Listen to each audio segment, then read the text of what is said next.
I've been a seasonal ranger at Great Smoky Mountains National Park for 8 summers. Same cabin, same radio logs, same quiet dread that settles in my bones every October when the last leaf falls and the tourists stop coming. My job is simple. Patrol the Deep Creek Loop, check trail markers, log weather conditions, and if anyone goes missing, which happens more than you'd think, I'm the first responder. The park has over 25 cold cases on record. www.watt.com. Some hikers just step off the trail and vanish. No struggle, no notes, just empty backpacks leaning against trees like they're waiting for someone to come back. I keep their files in a metal box under my bed. Not because I'm morbid, because I need to remember this place doesn't give back what it takes. Last Tuesday, I found a new file on my desk. Not in the box. Not in the official log. Just sitting there on my coffee-stained blotter labeled D. Martin, June 1969. Dennis Martin, 6 years old, disappeared near Spence Field while his family was picnicking. www.facebook.com. They searched for weeks. Used bloodhounds, helicopters, even psychics. Nothing. I never filed this. Never requested it, but there it was typed on yellowed paper that smelled like wet ash. And at the bottom, in neat block letters someone had added by hand, he never left the trees. I called dispatch, asked if anyone sent me archival material, static. Then Sarah's voice, tight, strained. We don't have a Dennis Martin file in the system, Ben. That case was closed decades ago. I looked down at the paper in my hands. The ink was still damp. That night, I couldn't sleep. Sat by the window with my thermos of black coffee, watching the tree line. The moon was full, cold light silvering the ferns. At 2:18 a.m., my radio crackled. Not the usual channel, not emergency band. A child's voice, thin, distant, like it was coming through water. Ranger, can you hear me? I froze. Coffee gone cold in my hands. I'm lost, the voice whispered. The trees won't let me out. I grabbed the mic, tried to keep my voice steady. Professional. Where are you, son? Give me your name. A pause. Long enough for an owl to call from the ridge. Then, you know my name, you read my file. I didn't answer. My throat was too tight. Come find me, the voice said. I'm wearing your boots. The radio cut to static. I ran outside. No footprints in the dew-wet grass, no snapped branches, just the smell of pine and something underneath like old pennies and rain-soaked wool. And parked crookedly beside my truck, a child's red sneaker. Mud-caked, laces untied, size 1. Dennis Martin size. I picked it up. The sole was warm, like someone had just taken it off. I didn't report it. Because deep down, I knew if I logged this, they'd take me off the mountain. And whatever's wearing that little boy's shape, it's not lost. It's waiting for someone to follow it into the trees. Someone who knows the trails. Someone who carries the weight of every missing person in this park. I didn't sleep the rest of that night. Just sat at my desk with Dennis Martin's files spread out like a crime scene.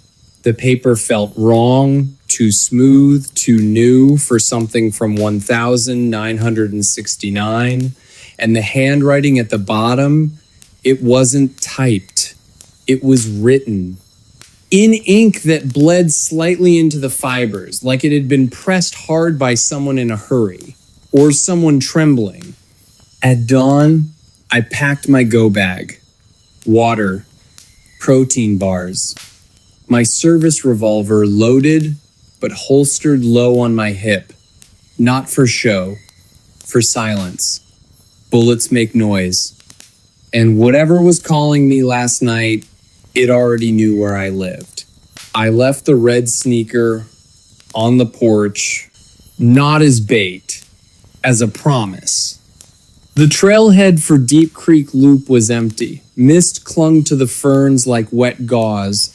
The air smelled clean, damp earth, crushed mint, the faint tang of creek water over stone. Normal, safe. I checked my GPS, signal weak but holding. Then I started walking. Half a mile in, I found the first marker. Not the official metal post with its yellow diamond. This was carved into the bark of a tulip poplar, deep, fresh gouges spelling Ben, my name, in block letters identical to the ones on Dennis's file. I ran my fingers over the cuts. Sap oozed out, sticky and warm, like the tree was bleeding. I kept walking. Every quarter mile, another marker. Turn back. He's watching. Don't trust the creek. The last one made me stop. Because up ahead, Deep Creek glinted through the trees' sunlight, dancing on clear, shallow water. I'd crossed it 100 times, knee-deep, harmless. But this morning, the water was black. Not muddy, not shadowed, black, like oil, and silent. No babble, no ripple, just a still, glassy surface reflecting the pines upside down. I knelt at the bank, pulled a leaf from a rhododendron, dropped it in. It didn't float. It sank instantly as if the water had teeth. That's when I heard it. A child's giggle. High. Bright. Coming from the far bank. I stood slowly, hand on my revolver. Through the black water, I saw him small, wearing faded blue jeans and a striped t-shirt, back turned, kneeling by a mossy log. Dennis Martin, or what wore his shape. He picked something up from the log, held it to his ear like a shell, then turned toward me. His face was blurred, not by distance, by motion like a photo taken while running. Features smudged, eyes stretched wide at the edges, but his mouth was perfectly clear, smiling. You came, he called. His voice wasn't thin anymore. It was layered like 3 children speaking at once. I knew you would. You always find the lost ones. I didn't move, didn't speak. Cross the creek, he said, stepping back into the trees. I'll show you where they're keeping the others. He vanished into the rhododendron thicket, leaving only one thing behind on the log. My ranger hat. Green wool. Sweat stained at the band. The one I'd left hanging on my cabin door this morning. I waded into the creek. The black water swallowed my boots. Cold. Thick. Clinging like tar. Halfway across, my foot hit something solid. Not a rock. A hand. Pale. Small. Fingers curled around my ankle. I yanked free. Stumbled onto the far bank, gasping. Looked back. The creek was clear again. Sparkling. Shallow. Like nothing had happened. But my boots were covered in black sludge that smelled like wet ash and pennies. And deep in the woods, Ahead, a whisper on the wind. Hurry, Ranger. They're getting louder. I followed because that's what I do. I find the lost, even when they don't want to be found. Someone like me. The woods changed after the creek. Not the trees, not the trail, the air. It grew thick, like breathing through wet wool. And the light, it didn't fade with the canopy. It bent, slanting sideways through the pines in angles that made my eyes ache. Shadows pooled in places sunlight should have touched. I kept walking. My boots left prints in the soft loam, but every few steps I'd glance back and see a second set of footprints beside mine. Smaller, barefoot, filling with black water that shouldn't be there. At noon, I found the first body. Not a corpse, not bones, a man in a faded Patagonia jacket, sitting cross-legged against a hemlock, eyes closed, hands folded in his lap like he was meditating. His face was peaceful, too peaceful, skin waxy, lips slightly blue. I knew him, Mark Ellison.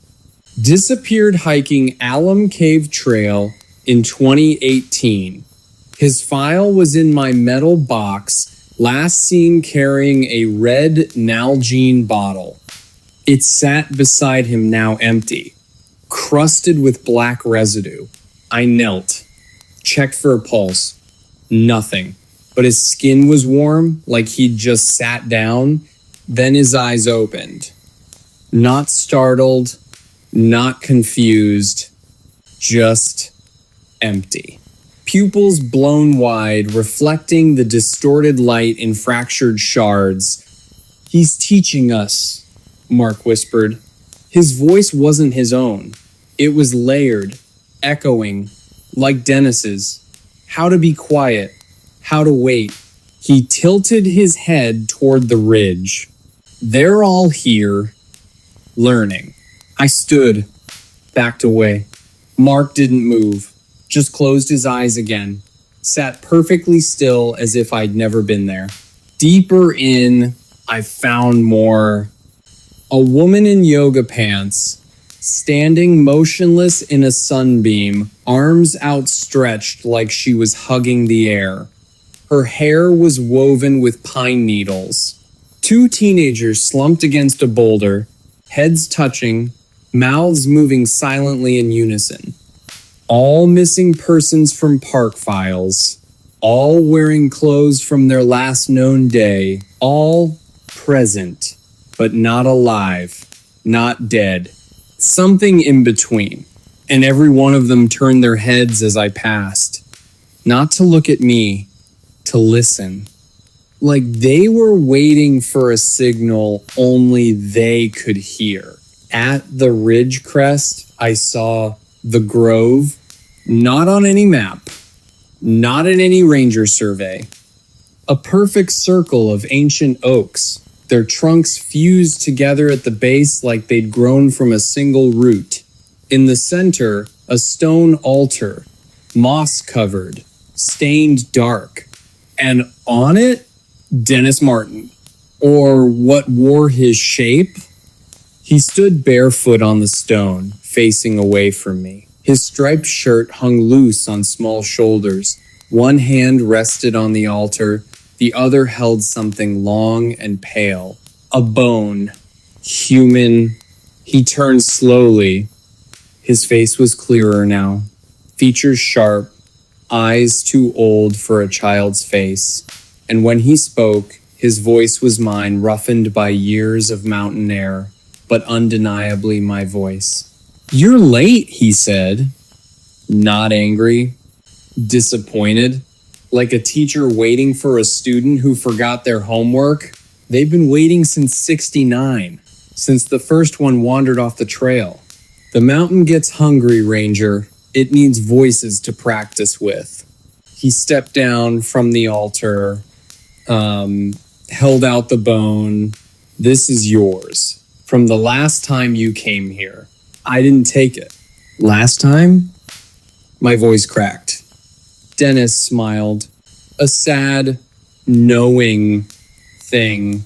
You don't remember. That's part of the lesson. You forget so you'll come back. Every October, when the leaves fall, when the silence gets heavy, he pointed to the ring of watchers, the missing. They're almost ready. Soon, they'll sound like real people again. Then the mountain will let them go, back to the trails, back to the cabins, wearing their old skins, telling stories about how they got lost and found their way home.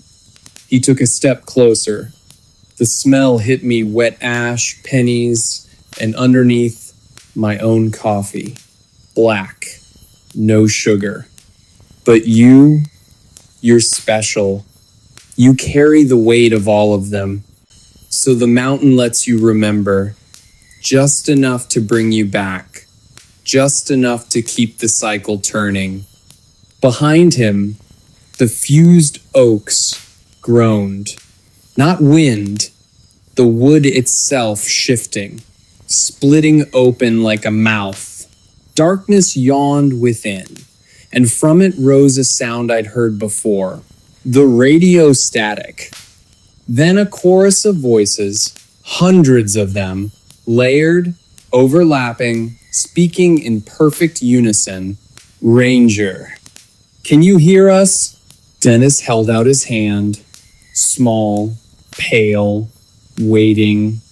It's time to learn your part, he whispered. The mountain needs your voice. I looked at the bone in his hand, at the ring of silent watchers, at the darkness opening in the trees. And I realized with cold, quiet certainty, I'd been here before, many times, and every time I forgot I didn't take his hand. Not because I was brave, but because my fingers were already moving, reaching for the revolver at my hip. Cold steel, real weight. The only thing in this grove that hadn't been touched by the mountain's hunger. Dennis didn't flinch, just tilted his head like a curious bird. You always do this, he said softly. Every time you reach for the gun, and every time you remember too late. I raised the barrel, aimed at the space between his eyes. My hands didn't shake, they never do. Ranger training, muscle memory. But my breath came fast, shallow, like I was running uphill in thin air. Put it down, Ben, Dennis whispered. Not pleading, not threatening, just stating a fact, like telling me the sky is blue. You know what happens if you pull that trigger. I did know, somewhere deep in the marrow of my bones, a memory that wasn't mine, but was the last time I stood here. Gun raised, finger on the trigger, and what happened after I lowered the revolver, not because I believed him, but because the weight of that unremembered moment pressed down on me like stone. Dennis smiled, stepped forward, took my free hand in his. His skin was cold, dry, like old paper. Good, he murmured. Now listen. He led me to the altar, pressed my palm flat against the mossy stone. It was warm, pulsing, like a heartbeat. And beneath my fingers, voices. Not whispers, not static. Clear as day. A woman sobbing. A man humming a lullaby. A child asking for water. All the missing, all the lost, trapped in the stone. Learning to sound human again. The mountain doesn't eat them, Dennis said, watching my face. It preserves them, polishes their voices like river stones until they're smooth enough to send back out into the world. He pointed to the ring of watchers. They'll go home soon, to wives, to parents, to empty beds waiting for them. They'll tell stories about getting turned around in the fog, about sleeping under a rock until rangers found them, and no one will question it, because they'll sound exactly like themselves. He turned to me, eyes ancient in a child's face. But you're the anchor, the one who remembers enough to bring new voices back, the one who carries the weight so the mountain doesn't have to. A gust of wind tore through the grove. Not from the sky, from the fused oaks behind us. The darkness within them yawned wider, and from it stepped a figure, tall, broad-shouldered, wearing a ranger's green jacket. My face, my build, my walk, but its eyes, hollow, hungry. That's you? Dennis whispered. From the last cycle. He's almost ready to go back, to sit in your cabin, to drink your coffee, to wait for the next October when you come back to replace him. The other me stopped 10 feet away, nodded once. Familiar gesture, something I do when I'm tired. Then it spoke in my voice, perfect, weary. It's easier if you don't fight it. I looked at Dennis, at the other me, at the ring of silent watchers, and I made my choice. Not to run, not to shoot, but to remember. I closed my eyes, reached past the fear, past the confusion. And there it was, the memory I'd buried every autumn for years. Standing right here, gun in hand, pulling the trigger, not at Dennis, at myself. The bullet didn't kill me, it shattered the cycle. For a little while, long enough to stumble back to my cabin, long enough to forget, until October came again. I opened my eyes, looked at the other me. Tell me, I said, voice steady now. When you go back to my cabin, do you check the windows? The other me hesitated. Just a flicker. Every night, it admitted. How many? 6. I nodded, turned to Dennis. Then I'll stay. Not as a prisoner. Not as a sacrifice. As a guardian. The mountain needs a voice to teach the lost how to sound human again. So I'll be that voice. I'll sit in the grove, press my palm to the stone. Let the missing whisper through me until their words are smooth. And when the next ranger comes looking for the lost, I'll be the one calling from the trees, wearing his boots, drinking his coffee, waiting to show him where the others are kept. Dennis squeezed my hand, let go. Welcome home, Ranger, he said. The fused oaks closed behind me. The grove fell silent. And far away miles down the mountain, I heard a truck door slam, engine turning over, tires crunching on gravel, driving away, leaving me here, where I belong. I've been a park ranger at Blackwater Ridge for 11 years. Same routine, same silence, same 300 square miles of pine and granite that most people only see through a car window for 45 minutes on the scenic loop. But I know this place when the tourists are gone. When the last Subaru bumps down the gravel road at dusk, when the only sound left is the wind combing through the lodgepole pines, that's when the forest breathes. My cabin sits 12 miles from the nearest gate. No cell service. Just a landline that crackles with static after 9 p.m. I keep the wood stove going even in summer, not for warmth. For the smell of burning pine, it keeps the other smells out. The damp earth smell that shouldn't be there in July, the faint copper tang that drifts up from the creek bed when the moon's full. Last Tuesday, I found the first footprint. Not near a trail, not near my cabin. Right in the center of the ranger station's gravel lot, as if someone had walked straight down from the ridge, stepped onto the gravel, and just stopped. Size 12 boot print deep, like whoever made it had been standing there a long time. But the gravel around it was undisturbed. No approach, no departure. And the print was filled with wet leaves. Blackwater Ridge hasn't had rain in 23 days. I radioed dispatch. Static. Then a voice, not Sarah's voice, not the dispatcher I've known for a decade, just said, "He's counting your windows again." I never told them I'd been counting my own windows every night for the past week. 3 on the east wall, 2 on the west, 1 by the door, 6 total. But last night, I counted 7. I'm going to check the trail cameras tomorrow. The ones on the North Ridge. The ones that haven't transmitted footage in 3 days. I already know what I'll find.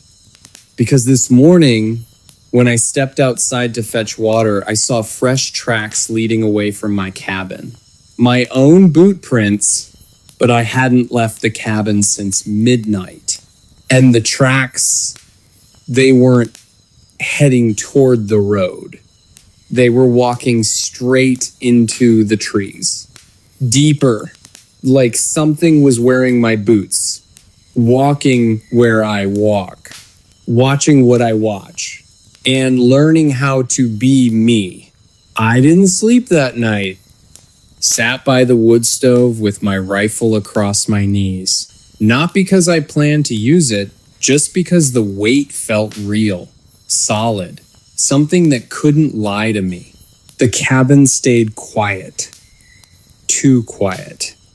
No mice scratching in the walls, no wind against the glass, just that thick, cottony silence that presses against your eardrums like you're underwater.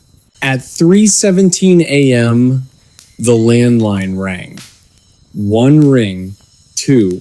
I let it hang there in the dark, my hand tight on the rifle stock. On the 5th ring, I picked up no voice. Just breathing. Slow, deliberate, in and out, but wrong. The exhale lasted 3 seconds too long. Like whoever was on the other end didn't need the next breath, was just mimicking the shape of one. I hung up. Outside, a branch snapped. Close. Too close for an animal. Deer freeze when they hear you.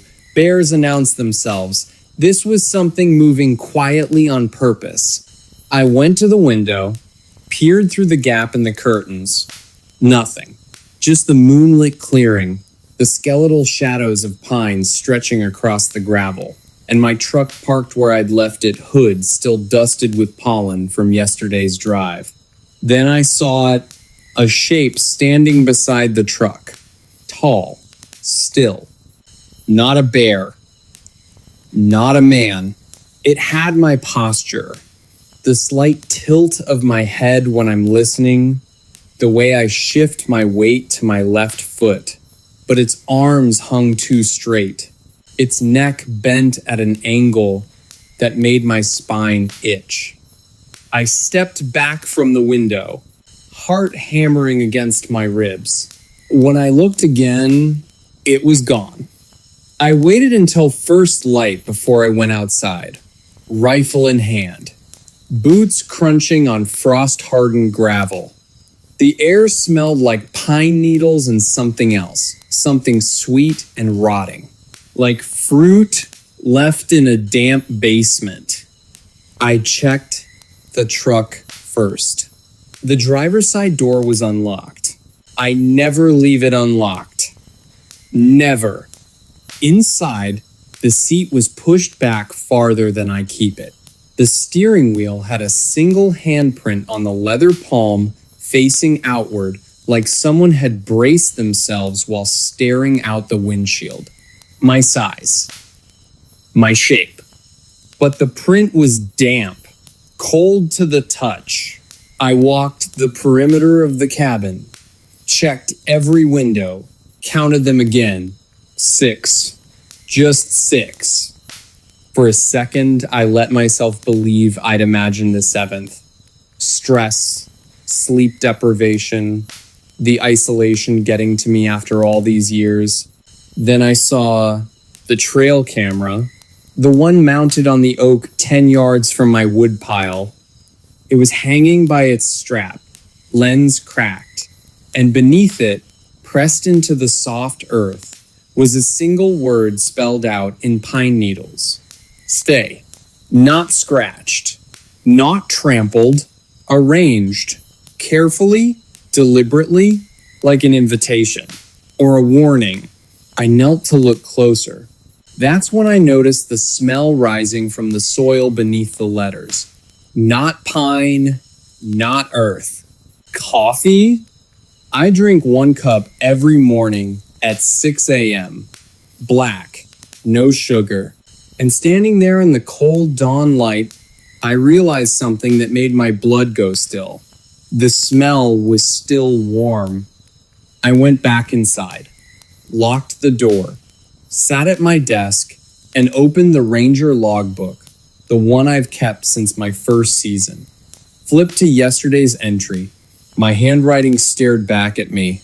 Neat, precise. Patrolled North Ridge, no incidents.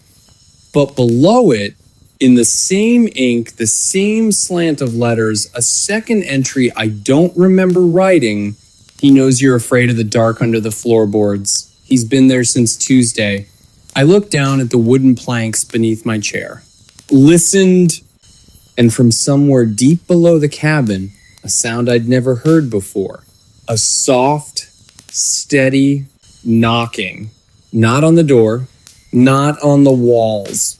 From underneath, rhythm matching my own heartbeat, like it was learning the tempo, practicing, waiting for me to slip just once, long enough to take my place completely. I didn't move, just sat there in the creaking wooden chair, listening to that knock, knock, knock rise up through the floorboards, steady, patient, matching the thump in my chest so perfectly I couldn't tell which rhythm was mine anymore. After 37 seconds, it felt like hours. I stood. The floor groaned under my weight. The knocking stopped instantly. Silence rushed back in, heavier than before. I grabbed the pry bar from the tool rack. Cold steel in my palm. Real. Solid. I knelt beside the loose floorboard near the wood stove, the one I'd meant to fix last spring. Ran the tip of the bar into the crack. Pried. The board lifted with a wet sucking sound, like pulling tape off skin. Darkness yawned beneath. Not the clean dark of a crawl space. This was thick, textured, smelling of damp wool and old coffee grounds and something metallic underneath like a penny left on a tongue too long. I flicked on my headlamp. The beam cut down into a space that shouldn't exist. My cabin sits on concrete piers. There is no basement. No crawl space deeper than 2 feet. But the light kept going. Down 10 feet, 20, into a narrow shaft of packed earth shored up with splintered planks, and I leaned closer. Rope, twine, strands of coarse black hair woven between the supports like a nest, and footprints in the soft dirt floor below. Size 12, my size, leading away from the opening. deeper into the hillside. I climbed down. The earth was cold against my palms, colder than mountain soil should be in late summer. Each rung of the makeshift ladder, just notched logs driven into the dirt, creaked under my weight. Or maybe it wasn't the ladder creaking. Maybe it was something else shifting deeper in the tunnel, making room. At the bottom, I stood in a chamber no bigger than my cabin's kitchen, and I saw why the knocking had stopped. He was waiting. Not a monster, not a beast with claws or teeth. Just a man. My height, my build. Wearing my green Ranger jacket stained with mud I didn't remember tracking. My boots' laces untied the way I never wear them. Even my posture. Shoulders slightly rounded from years of reading maps under lamplight. He stood with his back to me, facing a wall of packed earth. One hand pressed flat against the dirt, fingers splayed, like he was feeling for something on the other side, or holding something back. I raised the pry bar. My voice came out thin, frayed at the edges. "Who are you?" He didn't turn, didn't startle, just kept his palm against the wall. And when he spoke, the voice was mine but softer, worn smooth like a stone in a riverbed. "You know who I am." A pause. The smell of wet earth thickened. "I'm the one who stayed." I took a step forward. The dirt floor gave slightly under my boots, soft, like stepping on a buried cushion. He finally turned, and my breath locked in my throat. His face was mine. Every line, every scar, the faint white mark above my eyebrow from a childhood fall, all there. Perfect. But his eyes, they weren't looking at me. They were looking through me, like I was a window he'd been staring out of for years, waiting for the view to change. "You leave every winter," he said, voice barely a whisper. "You drive down the mountain.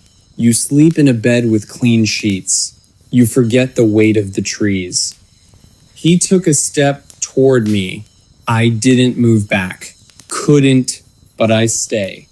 I listen when the wind dies. I count the windows when the moon bleeds red. I learn the shape of your fear so I can wear it when you're gone. Another step. Close enough now that I could smell him pine sap and cold sweat and that same sweet rot from the clearing. "Last time you left, you almost didn't come back. I felt it. The pull of that warm bed. The woman with the laugh like wind chimes. You wanted to stay down there forever." My throat tightened. He was right. Last March, I'd almost quit. Almost rented a studio in Bozeman. Almost let Sarah's hand rest on my shoulder one more time before I drove back up the mountain. "But you came back," he whispered, "because you knew I'd be waiting. And you knew if you stayed away too long." He reached out, not to strike, not to grab, just to touch my cheek. His fingers were ice.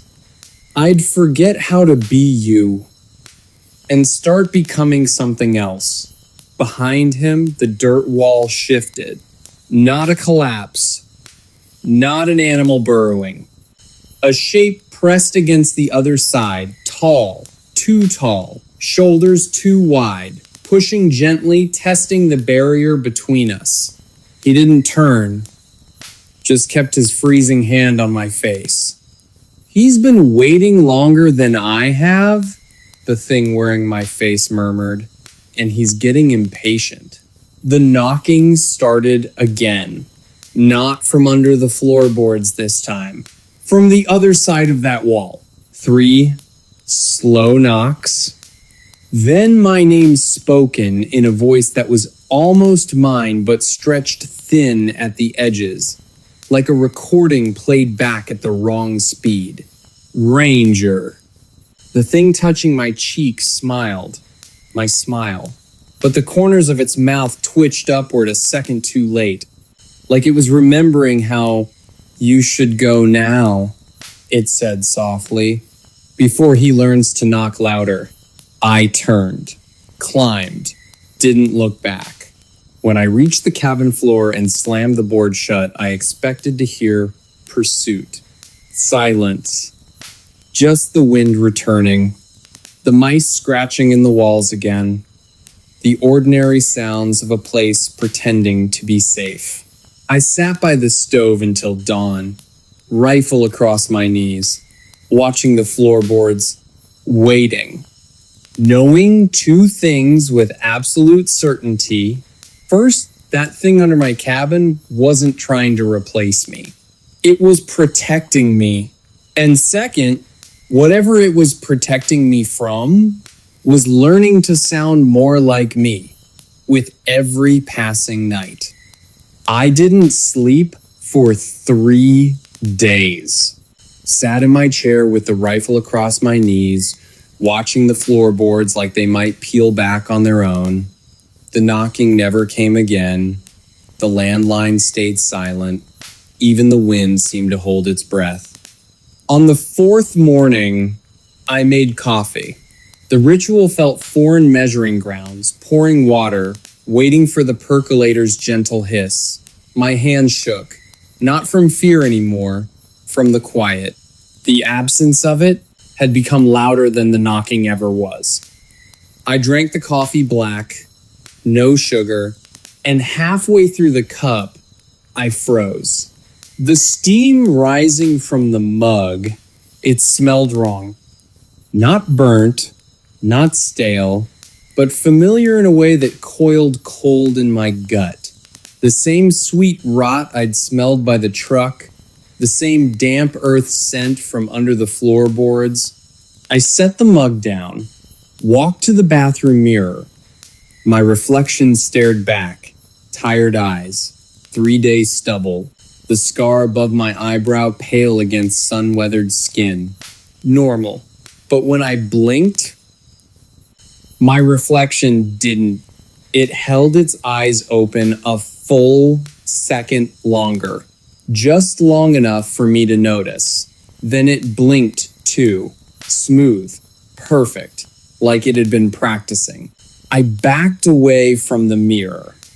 That's when I saw it on the cabin wall, the one facing east. Sunlight streamed through the single window, illuminating dust motes dancing in the air. And there, cast long and thin across the pine boards, a second shadow, not mine. It stood where no one was standing, slightly taller, shoulders broader, one hand raised as if touching the wall. I turned slowly. The cabin was empty, but the shadow remained, patient, waiting. I knew then I had 2 choices. Leave, drive down the mountain before the snows came, never look back. Let the thing under the floorboards wait forever for a ranger who wouldn't return. Or stay and face what waited behind that dirt wall. I packed my go bag that afternoon. Water, protein bars, my service revolver loaded, safety off. I left the rifle leaning by the door. Too loud, too final. Some things shouldn't be met with bullets. At dusk, I pried up the floorboard again. The hole exhaled cold air. The smell of wet wool and old coffee rose to meet me. I clicked on my headlamp, climbed down into the dark. The tunnel was different, wider, the walls smoothed as if by passing bodies, and the footprints in the dirt no longer just mine. 2 sets now, side by side, walking deeper. I followed them. The tunnel sloped downward, curving with the mountain's spine. Roots pierced the ceiling like skeletal fingers. Water dripped somewhere ahead, a steady plink. Plink, plink, that matched no rhythm I recognized. After 20 minutes, the tunnel opened into a cavern. Not natural, not man-made.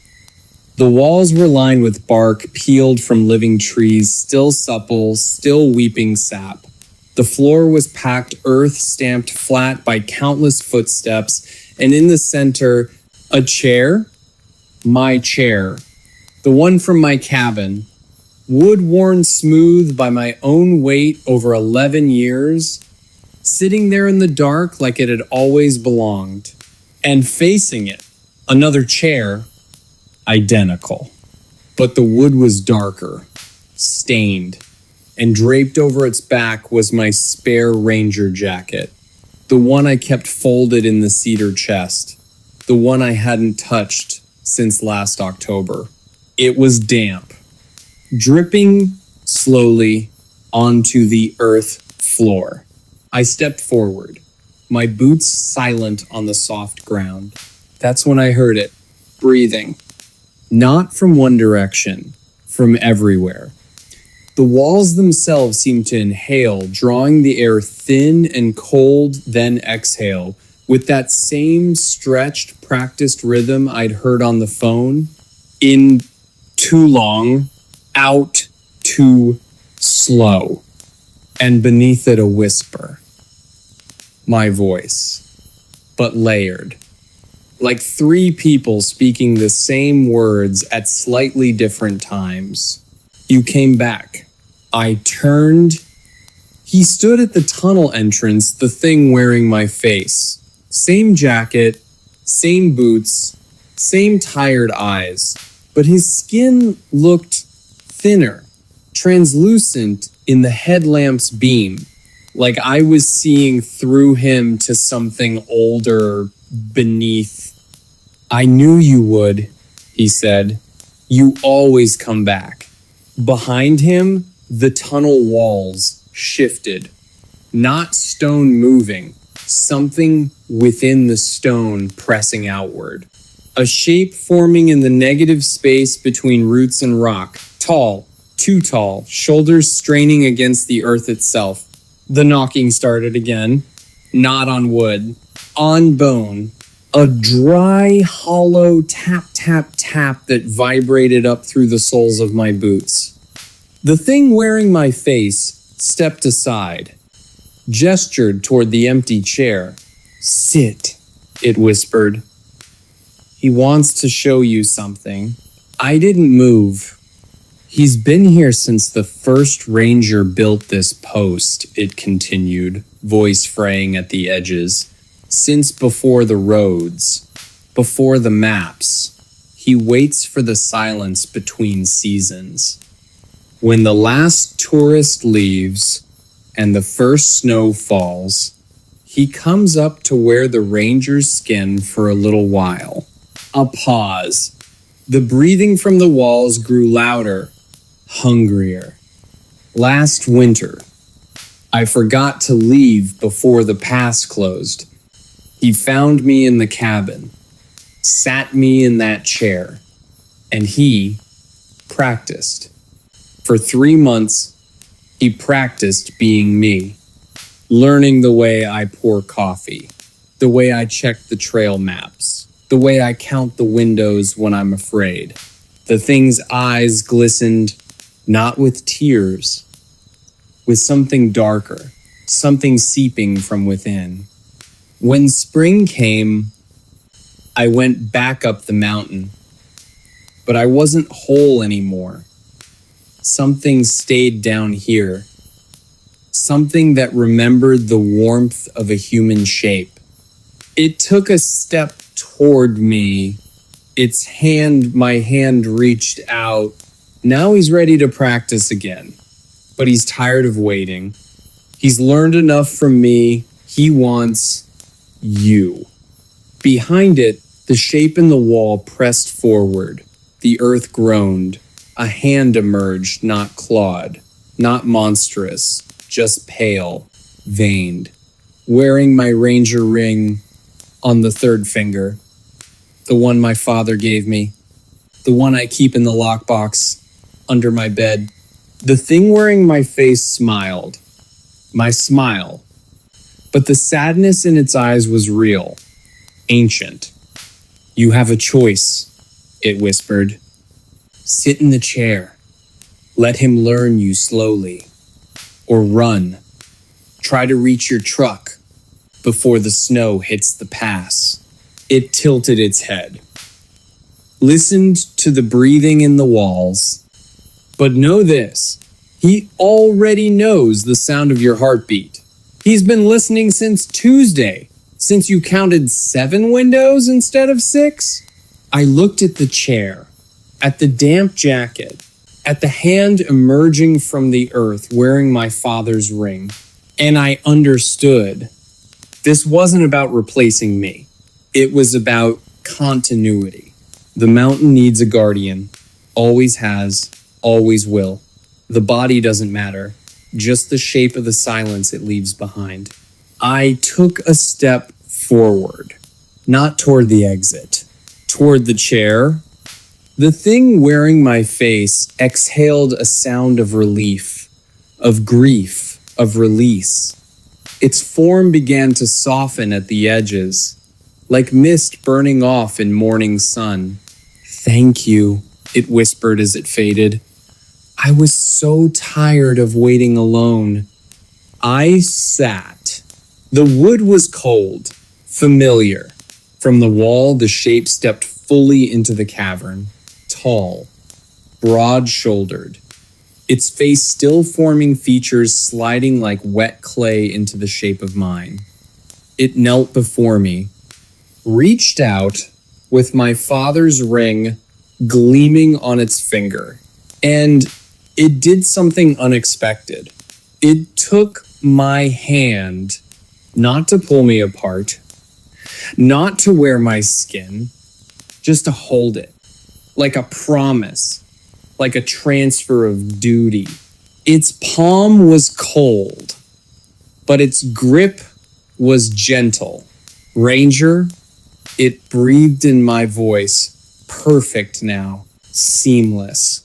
And as the headlamp flickered, dying, I felt the last thing I'll ever feel. Not fear, not pain, but the deep, bone-quiet certainty that I had finally come home. The light went out. Darkness swallowed everything. And from somewhere, far above, through layers of earth and root and stone, I heard a truck door slam, engine turning over, tires crunching on gravel, driving away, leaving the mountain in silence, leaving me here where I belong. You should check your windows tonight, count them carefully, and if you hear a knock from under the floorboards, don't answer. Just listen. It's only learning the shape of your fear. Practicing. Waiting for the day you leave your post. And it has to find someone new to wear.